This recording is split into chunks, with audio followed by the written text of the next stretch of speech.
Okay, guys, let's talk about how to avoid tantrums and tears when you're working with your child. And not only that, let's talk about how to help your child enjoy working with you. So we don't want to just avoid the tantrums and tears. We also want them to have fun working with us. So how do you do that? First thing, make it fun. Now, how do you make learning fun for somebody who's anxious about learning or struggling with learning? One of the things I found that helps kids feel like they're having fun rather than doing a chore that's really hard for them is the attitude that I bring to it or that you bring to it. So instead of treating it like, oh, we had better do your homework now, or we better practice this now, I'm going to say things like, oh, I can't wait to practice your new skill this week, or oh, I can't wait to teach you about whatever it is this week. I'm going to make myself excited because kids often follow our leads. Now, if you haven't been doing this and you've been dreading it and helping them dread it, time to change that attitude and make it fun. Now, another way besides just being upbeat, positive, and excited about it, and showing that in your voice and in your body is to actually turn it into a game if you can. So maybe you keep points. Every time your child does one right, they get a point, or 10 points or 20 points. You can even practice counting by multiples if they're trying to learn how to multiply, and you can practice counting by 3s or by 7s or by 9s or whatever they need practice with. So you can give points, and then you get the points if they don't get it, and you kind of keep it close. So of course you don't want to do that until they understand what they're doing, but it helps them focus in and do their best when they're competing for points. Now, some kids love competing. They're very competitive, and this makes it feel like fun. Other kids will crumble if they start losing, and if you have a kid like that, well, pick a different game. Maybe they get to shoot a paper, crumbled up paper into one of those baskets that hangs on the door every time they get X amount correct, 3 right, or 5 right, or 1 right if you're really struggling.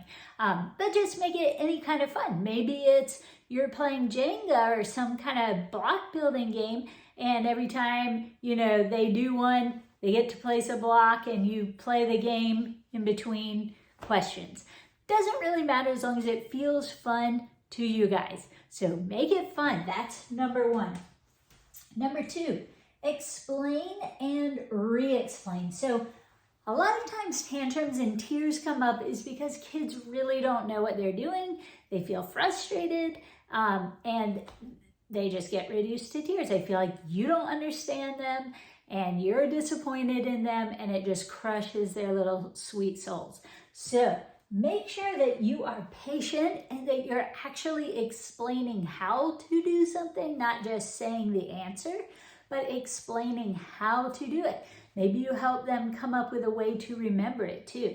And then also if they say things like, well, I don't remember, or I don't know how to do this, and you find yourself saying something like, but you just did it, you know how to do this, you did it yesterday, believe them that they don't remember it now. Because I'll tell you, I could know how to do something really well, and then a few minutes later, totally forget it. And then I need someone to just show me again without making me feel bad so that I can do it again. And then when I do it enough times, I start remembering it. But until then, I could easily forget it. So if you're dealing with working memory issues, short-term memory issues, you might need to re-explain how to do things often. Do not think your kids are being bad or purposely not doing something. If they look like they don't know what to do anymore, they probably forgot, even if they knew it really well before. Just re-explain it in a way they can understand. All right, if they know they can trust you, that you're going to explain and re-explain, kind of be their phone a friend, they're more apt to enjoy working with you. But if you get irritated or upset because they forgot it, because you already explained it, now you're upset with them, well, they're probably going to get upset too. So keep that in mind. All right, number 3, laugh and smile. So one of the things that makes learning fun is when you're having fun. So you want to remember to laugh and to smile and to just have a good time with your child. Make it fun time. Learning time doesn't have to be strict, pencil, paper, do what I say, do what I do, get it done in this amount of time. It can be fun, so have fun. Laugh and smile, even at the mistakes, have fun and tell your child, oh yeah, I make that mistake all the time.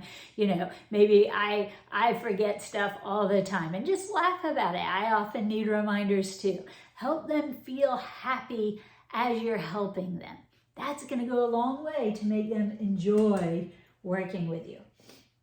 All right, number 4 is praise effort and be positive. So remember, it's not just about the right and the wrong. Praise the effort. Praise when they stick with something, trying to learn it, even when they miss it over and over again. Praise the fact that they're trying. Praise the fact that they're not crying, right? Praise the fact that they're being determined and disciplined and persevering. Those are the things we want to praise, and then we get more of that. Ding, ding, ding. That's what we want. More perseverance, more determination, more not being afraid of failing, more knowing that just if they stick with it, what's hard right now will become easier later. That hard does not mean impossible. It doesn't mean give up. Doesn't mean crumble and cry. It means, oh, you're trying something hard and it's going to get easier as you keep trying. So don't give up. I'm here to help you when you need it, right?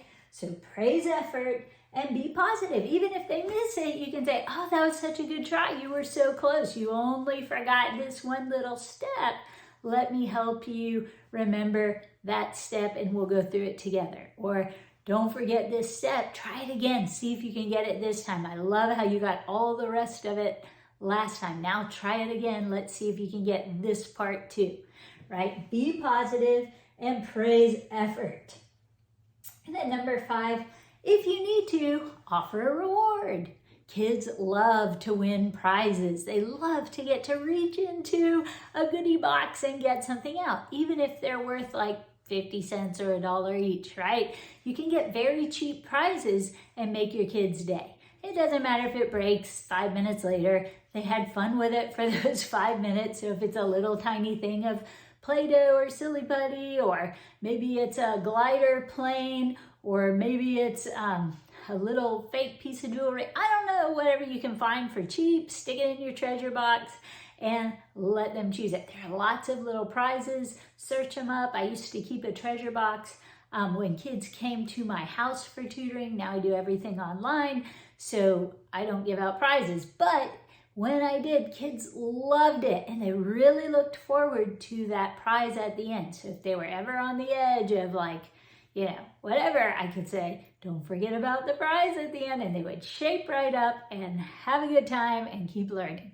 So if you need to offer a reward, well, do it, okay? Don't make it too big though. You don't want a big Lego set or something. That's putting the bar way too high.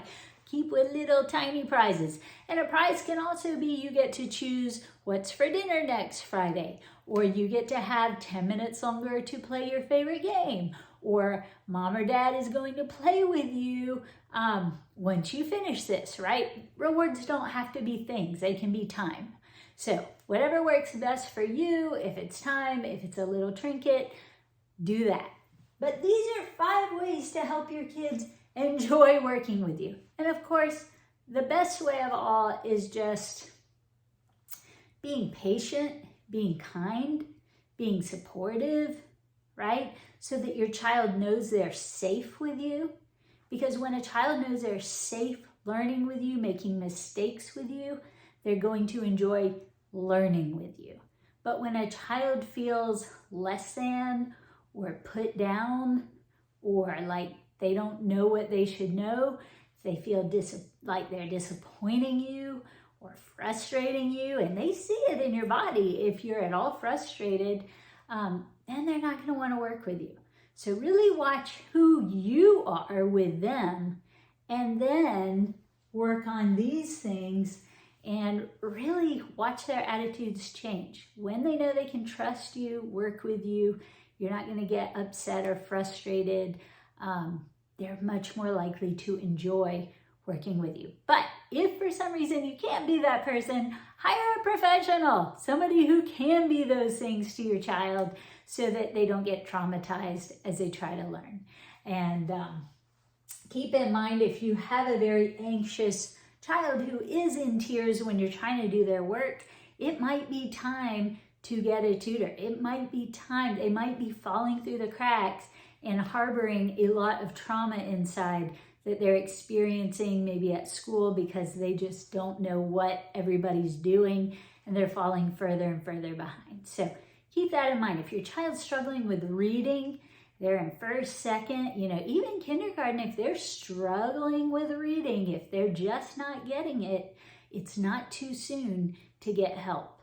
So if you need help, reach out, find a tutor who gets excellent results. Not all tutors are made the same. So I've had a lot of kids come from other tutors where they weren't progressing. And then once they start moving forward. You want to see movement. You want to see growth from the beginning on. If you're not seeing growth, you're probably with the wrong person.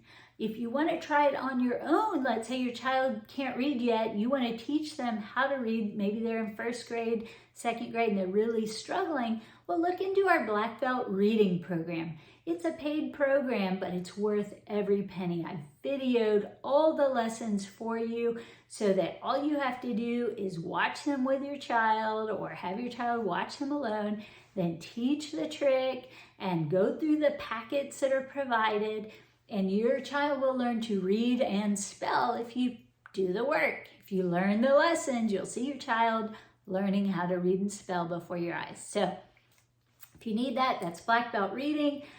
Look up the Black Belt Reading Program at kidscanreadandwrite.com or on kidscanonlineacademy.com. And if you have questions or need further help, ask me. I'm here to help you. So thanks for joining me today, guys. Hope this helps, and I hope you have a great time working with your kids.